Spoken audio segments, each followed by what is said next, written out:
Hey guys, Squiggles here, bringing you a TVZ. This one is going to be LiquidHaypro, and all you Liquid fans out there, all the TeamLiquid.net guys, give a big shout out to LiquidHaypro. Yeah, you can do it, buddy.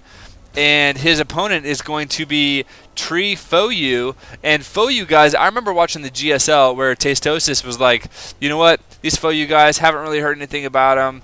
I'm not really expecting much. And now it's like, oh my gosh, Fous, they are just raping face, and it's violent out there. The Fou guys are so good, so strong. Their team is really quite impressive. So I'm interested to see how this is going to turn out. We have a Fou versus a Liquid, and of course, Liquid being dear to my heart. Team Liquid is amazing, and we're going to have to see what happens. Now, I'm kind of torn here, and I'll tell you why. Because I love Team Liquid, so I got to root for the Team Liquid guy, but I play Terran, so I'm kind of interested to see how Terran deals with Zerg, because I always have trouble with Zerg. My TVZ is not all that strong. So I'm going to be watching treeFou pretty closely to see what exactly he does, and yet rooting for Team Liquid. So yeah, my loyalties are a little bit divided on this one. I apologize, guys. But really, either way, I'm just hoping for an amazing game because these guys are both pretty good. As we can see right off the bat, treeFou going to be not going to be letting the LiquidHaypro get any free scouting if he does decide to scout with a drone, which instead he's going to be taking an expansion before his spawning pool. So 14 expand, very good on this map. Unless treeFou decides to go like a 2 racks pressure, and then it can be a little bit dicey. But it looks like he is just going to go for the 1 racks, but he's putting his supply depot here and his barracks here, which makes a tight wall, and it doesn't look like it should. Like if you look right here, there's so much room right here. You'd think like a little tiny Zergling would be able to fit through there, but in fact it can't.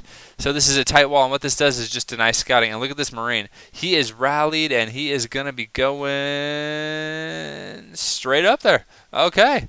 I'm assuming that treeFou may try to do some kind of a bunker play, but it looks like Haypro is having none of it, as he is going to be scouting as much as possible to see if a bunker does in fact go down. And there it goes down, and instantly there is pressure put on the SCV by this drone. And I'm going to have to see if he pulls any more drones. Yep, more drones on the way, and this Marine is almost there as well. So this is going to be, I don't know.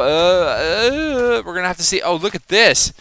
Haypro, very nice. Going to be going around the other way. I don't think that Fou saw that coming. Tree rather saw that coming, and the Marine is going to be taken down by those drones. And it looks like this aggression is, well, there's another Marine on the way, but it is only 1 rack's aggression, so I don't expect it to be that great. I think, yeah, he is going to end up canceling and sending that Marine back, and then he is going to be expanding. So a little bit of pressure, just a little bit, and getting an expansion up really quickly.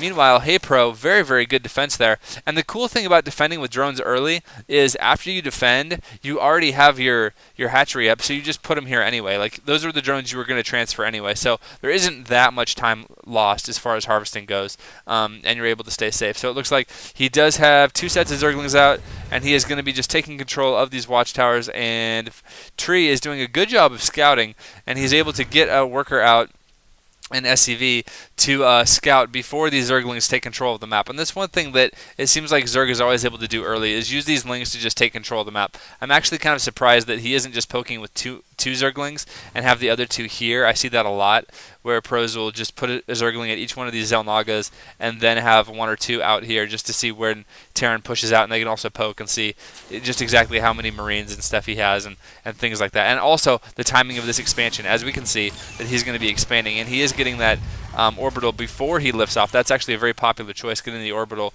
before he lifts off. And it looks like we have double factories coming down. Ooh, nice. Double factory, so we're going to have to see exactly what he does with that. He could be doing big siege tank play. I'm assuming he's going to be doing siege tank play, but I don't know. 3 factories, a 3rd factory coming out. Wow. So he is going to be wanting gas more than anything. So that's really what his expansion is going to be for. I feel that he's going to put it down and then just get gas out of it. And there goes down a bunker, so he's going to be safe from any early harass, assuming that supply depot raises, and there it goes. So it looks like he cut Marines for a bit, and just going to be getting 3 factories. Goodness gracious. And it looks like there goes a tech lab on that one. I'm expecting tech lab. Nope, he's getting a reactor. Okay, so maybe some blue flame Hellions then coming out. Not exactly sure, but regardless, it looks like he is going to be safe, and he is going to be... So we saw Jinro do a whole bunch of mech play against Zerg and be very successful at it. So it looks like he is getting blue flame here. So it looks like he may be doing some kind of a mech play, and it looks like this kind of play would transition very well. So any kind of Baneling and Speedling aggression is going to be shut down pretty hard by blue flame Hellions, and then he's going to back up, I think, and get siege tanks and Thors. The Thors will work against the Mutas, and the siege tanks will work against the, well, Banelings and Speedlings and Roaches and Hydras and anything else. So I think this could be quite cool, but this is a fairly new style that not a lot of people are trying, and I'm a little surprised to see... Oh, wait. Geez, I was totally wrong this whole time. Okay. My bad. So, no, he is going mech, but for some reason I was thinking, because there's a Liquid guy, that maybe he got it from Jinro, but actually it's FouYu that's doing it. My mistake. I apologize. But, so let's go back to that, and I'll try to spin this in a positive light.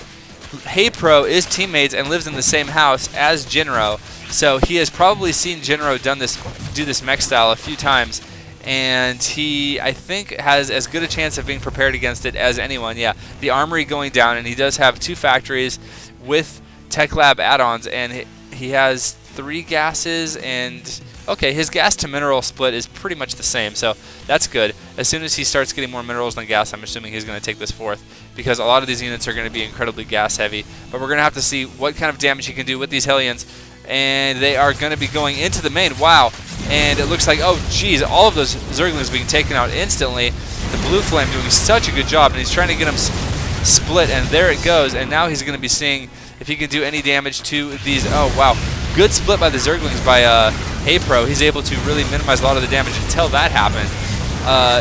He's pretty convinced that he's not going to lose a lot of drones, though, because he's not moving the drones at all.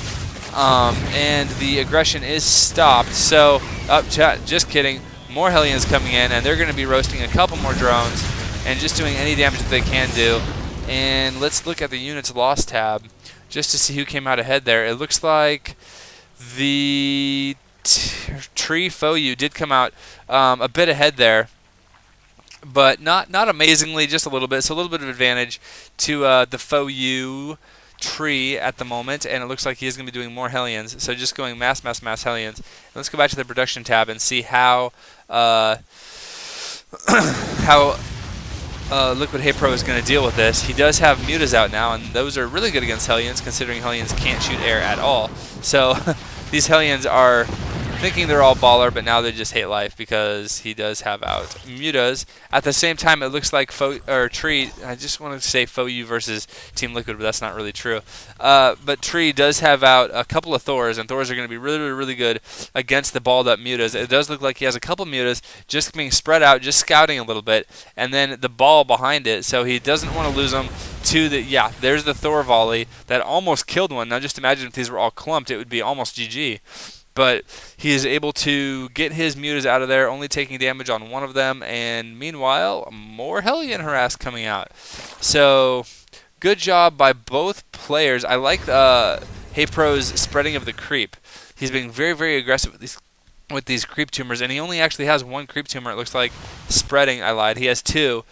But he's doing such a good job of pushing these lanes, so that's very good. He also has his 3rd up, which I'm a big fan of. So Zerg always wants to be 1 base ahead of their Terran and Protoss counterparts, and indeed he is at this point. Now the thing is, Terran and Protoss both can get incredibly scary armies off of 2 bases. They can pretty much max out on 2 bases and then push out with this Doom army that Zerg has a really hard time stopping. Because the Protoss and Terran units are both just so much more cost efficient. Now it does look like treeFou does have a 3rd expansion already done, but he has not landed it yet. So, ooh, these Mutas are going to be doing a bit of damage, and oh, they're just trying to take out this refinery. Very nice. And taking the refinery and moving away, just going to deny the gas, because he knows that all of the scary Terran units really rely on a lot of gas. The siege tanks, the Thors, So he's just going to try to slow down their production as much as possible, but it does look like the siege tanks do have siege mode, and this orbital command is going to be going over to the middle. A lot of times you see just a regular command center, and then they make it into a planetary, just because planetaries are so much harder to kill. But I guess he just wants the extra scans, or maybe the extra mules. He is getting that orbital command, and we're going to have to see what kind of... Well, it's actually kind of on LiquidHaypro at this point to make something happen, because at least kill these destructible rocks, because you can't just let the Terran take a gold and just keep it, because the Terran will just get so crazy ahead of everything that you're doing as Zerg. So the Zerg either needs to take his gold, like right now, or he needs to do some kind of attack or something.